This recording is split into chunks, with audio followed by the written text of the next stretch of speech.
Israel पर 13 अप्रैल को किए गए हमले के बाद से ही ईरान नए कॉन्फिडेंस में नजर आ रहा है। ईरानी राष्ट्रपति इब्राहिम रईसी ने पाकिस्तान की धरती से इसराइल को चेतावनी भी दी है। इसराइल पर किए गए हमले के बाद से ही ईरान मुस्लिम वर्ल्ड के नए झंडे बरदार के तौर पर खुद को पेश कर रहा है। इसराइल से जारी तनाव के बीच ईरानी राष्ट्रपति ने पाकिस्तान का दौरा किया। इसकी दुनिया भर में चर्चा रही। रईसी के 22 अप्रैल से 3 दिनों तक चले इस टूर के दौरान दोनों देशों के नेताओं में अलग उत्साह देखने को मिला। दोनों नेताओं ने आपसी मतभेद भुलाते हुए रिश्ते मजबूत करने का फैसला किया। हालांकि ईरान और पाकिस्तान के बीच बढ़ती करीबी से अब अमेरिका गुस्सा हो गया है।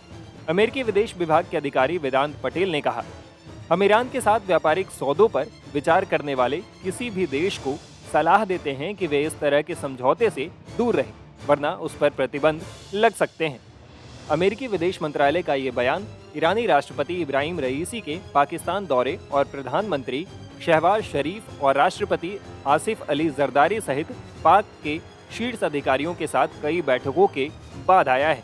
बैठकों के दौरान रईसी ने ईरान और पाकिस्तान के बीच मौजूदा बिजनेस वॉल्यूम पर नाराजगी जाहिर की थी। बैठक के बाद दोनों नेताओं ने दोनों देशों के बीच व्यापार को बढ़ाकर 10 अरब डॉलर करने पर सहमति जताई है। वहीं पाकिस्तान पर सेक्शन लगाने की धमकी के बाद पटेल ने कहा, पाकिस्तान सरकार अपनी विदेश नीति के बारे में बात कर सकती है, लेकिन ईरान के साथ किसी भी व्यापार डील पर उसे प्रतिबंधों का सामना करना पड़ सकता है। बता दें कि अमेरिका ने ईरान के ऊपर पहले से कई प्रतिबंध लगा रखे हैं। ईरान समर्थित आतंकी संगठनों हिजबुल्लाह, हमास और हूती की वजह से मध्य पूर्व में तनाव का माहौल है। अमेरिका ईरान को आर्थिक और कूटनीतिक तरीकों से रोकने की कोशिश कर रहा है। ऐसे में पाकिस्तान अगर ईरान के साथ आगे बढ़ता है तो उसे इसकी कीमत चुकानी पड़ सकती है।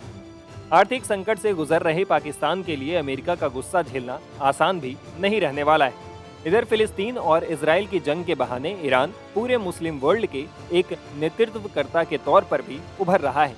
ध्यान देने वाली बात यह भी है कि ईरान अमेरिका के प्रतिबंधों को झेलता आ रहा है, लेकिन पाकिस्तान ऐसी स्थिति में नहीं है कि सुपर पावर अमेरिका के विरोध का सामना कर सके। गौर करने वाली बात यह भी है कि अमेरिका के गुस्से की वजह से अब तक Iran Pakistan gas pipeline project भी लटका हुआ है। दरअसल ईरान और पाकिस्तान के बीच जून 2009 में गैस पाइपलाइन बनाने के लिए अरबों डॉलर का समझौता हुआ था।